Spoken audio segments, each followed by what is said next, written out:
എല്ലാവർക്കും നാട്ടിൽ തന്നെ ചെറിയ ചെറിയ ലൈക്ക് കൂലിപ്പണിയായിരുന്നു. അത് അത് ചെയ്തിട്ടാണ് കൂലിപ്പണിയായിരുന്നു. അത് ധൈര്യമായിട്ട് ഉറക്കെ പറയൂ. എന്ത് പണിക്കും അതിൻ്റെതായിട്ടുള്ള മാന്യത ഉണ്ട്. അച്ഛൻ കൊച്ചിയിലുണ്ടായിരുന്നു. ഇപ്പോ ഇവിടെ നിന്ന് അമ്മ ഒറ്റയ്ക്കാണ് നാട്ടിൽ. അപ്പൊ അതുകൊണ്ട് അമ്മയുടെ കൂടെ പോയി. നാട്ടിൽ തന്നെ? ആ, നാട്ടിൽ തന്നെ. ചേച്ചി ബാംഗ്ലൂരാണ്. കല്യാണം കഴിഞ്ഞിട്ട് ചേച്ചിയും ചേട്ടനും ബാംഗ്ലൂർ സെറ്റിലായിട്ട്.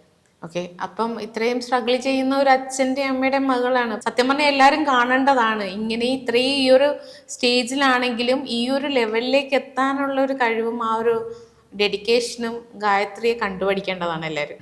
ഞാൻ ഫസ്റ്റ് ഷോയ്ക്ക് പോകുമ്പോൾ എൻ്റെ പേരൻസ് അടുത്ത് പറഞ്ഞിട്ടുണ്ടായിരുന്നില്ല. ചേച്ചിയോട് മാത്രമേ പറഞ്ഞുള്ളൂ ഞാൻ ഇങ്ങനെ പോകുന്നുണ്ട്. അച്ഛനും പറഞ്ഞില്ല? കാരണം എനിക്ക് പേടിയായിരുന്നു സമ്മതിക്കോ. കാരണം അവർക്ക് ഇതിനെപ്പറ്റി വലിയ അറിയില്ലാത്തത് കൊണ്ട് തന്നെ വേണ്ട.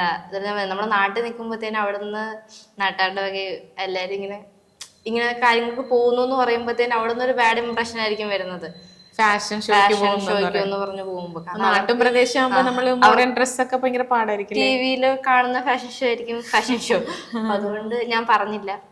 അമ്മയോട് ചെറുതായിട്ട് സൂചിപ്പിച്ചു. പക്ഷെ അമ്മയ്ക്ക് അതിനെപ്പറ്റി വലിയ അറിയില്ലാത്തതുകൊണ്ട് അമ്മ ഒന്നും പറഞ്ഞില്ല. ആ പൊക്കോ പറഞ്ഞു.